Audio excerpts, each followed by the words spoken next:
Arkk production. What is poppin'? It's crazy, man. We're almost halfway through 2022. Doesn't even, wouldn't even think or feel like it at all. But man, we are just flying by this year. It is nuts. So I'm going to go over the Nasdaq. I'm going to go over some tech stocks. Super interesting things going on. We're in the middle of a massive pattern. A huge falling wedge is happening. Now, I'm going to change the colors real quick of this other falling wedge that we had earlier this year, right? We had a nice pattern, something looking like this. And we'll make that like green, right? Whatever. Turquoise or whatever you want to call it. So earlier in the year, this was the pattern we were looking at. This was the end of March. Boom, we get a huge pop, right? That led us 1 month straight, pretty much. Well, it was like mid-March, we bottomed. Look how long it took to bottom, right? 1, 2, 3, 4, 5. So that's 1 week, 2 weeks, 3 weeks to bottom here.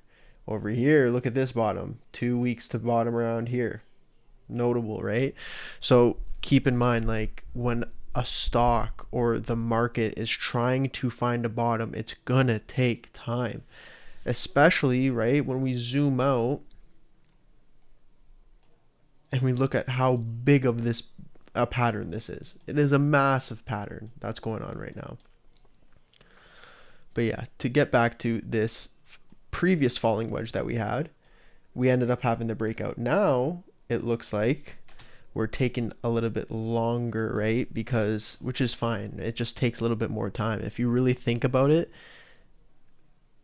most stocks haven't gone down further than what they were previously at back in mid-March, right? Mid-March, everyone's thinking, holy shit, this market is a bear market. We're going down. It's going to zero. We get a massive pop. Everyone gets like short-term euphoric, and then this happens again, right back into this zone. And I made a video a couple weeks ago being like, I still think that this is support. Until we fully break down, this is support. We need to expect it to be support. So what happens is it takes a few weeks, right? It's been 2 weeks here, or something like 10 days, where we're trying to find a bottom in this range. And it happened, right? Look at the volume coming in at these levels, right? It's notable, man. You got to pay attention to this stuff. It's interesting. On the weekly time frame, we're getting the bullish engulfing, massive hammer. When you look at it like this, it literally just looks like we had a huge rip, and now we're taking the time to consolidate and form a pattern before we get that breakout. So again, when we're looking at this pattern, we need to now expect that there's going to be resistance at this level here, right? There's going to be some sort of resistance here. We got to be expecting this now. We're going to turn up, right? It's going to come up to this, potentially come up to this trend line. We need to expect that that's going to be a zone where we're going to get rejected because we have 1 touch here, 2 touch here. You could arguably say that that's like 2 or 3 in itself. But we're going to get another touch along that upper trend line at some point. We need to pay attention to how we get up into that range. If we just fly right into it, of course we're going to stall. So it might take a little bit longer for us to fill out this falling wedge, and then we break out. But overall, it's a bullish pattern. And now what I'm going to do is I'm going to go over a few stocks, right? And they're hinting that there's bullish setups like on the low key in this market, right? Again, simple. When we go over Arkk, it's plain and simple. Back here, mid-February, everyone, oh my God, Cathie Wood, she's the GOAT. Cathie Wood and Arkk Investments, it's going to the moon. Like, don't miss out. Now, everyone is talking about how bad of an investor she is, that she just holds bags, right? It's freaking hilarious. Like, the whole sentiment has changed. If that alone is a signal that we're bottoming, in my opinion. So I'm looking at this from a euphoria and fear perspective. Where do you want to be buying in the long term? The mean for this stock, which is like the average, is right around here in this range, something around like that area, 114. There's a doubler in here. Don't sleep on Arkk. Might be long term, right? It might be long term. But to get to what I was saying, right? Why do I think the market's hinting a bullish pattern, or that we might be bottoming, or that things might turn around in the coming months? Bullish divergence across many stocks right now. And that's notable, man. Like, you can't just ignore the bullish divergence. So as the RSI, which is the relative strength index, which all it's doing is giving us it's an indication of how strong buying is going on in the markets. When it is above 70, it is overbought.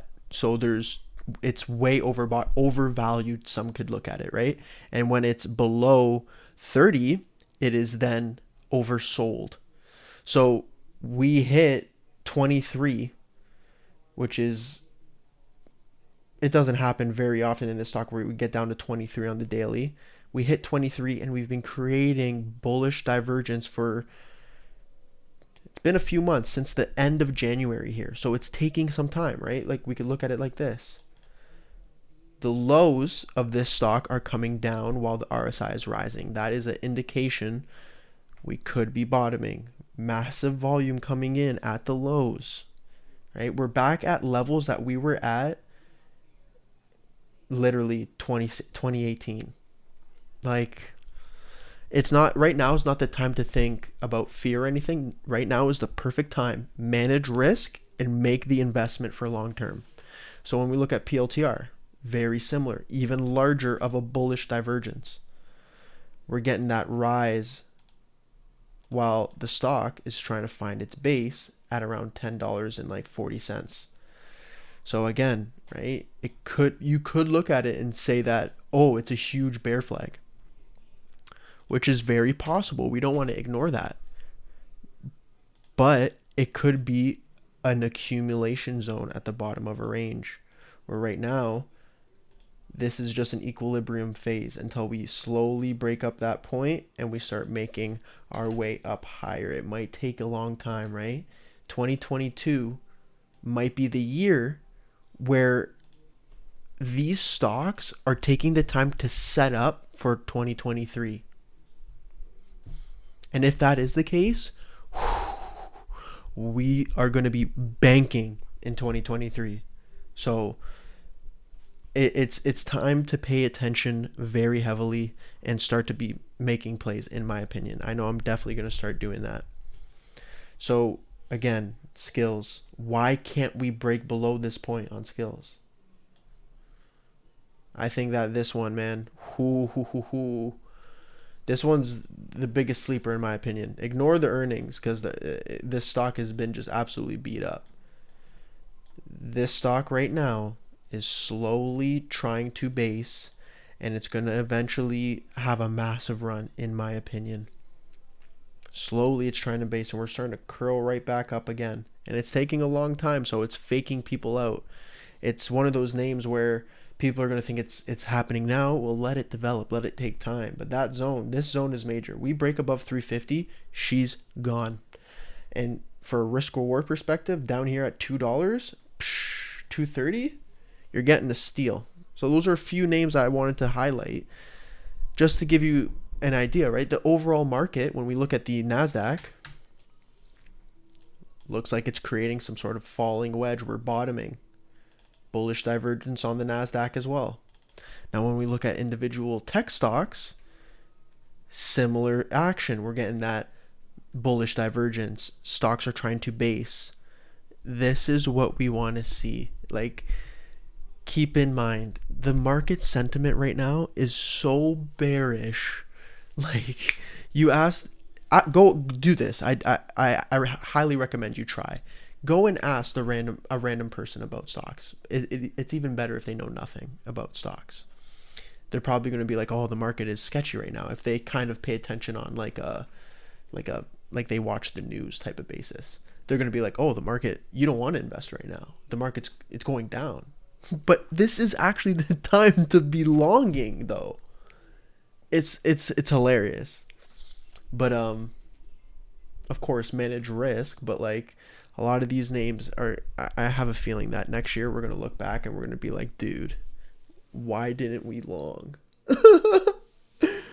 We'll have to see. It'll be interesting to see what happens. Will the Nasdaq create new all-time highs before the end of 2022? Crazy. We'll have to see. Peace, guys.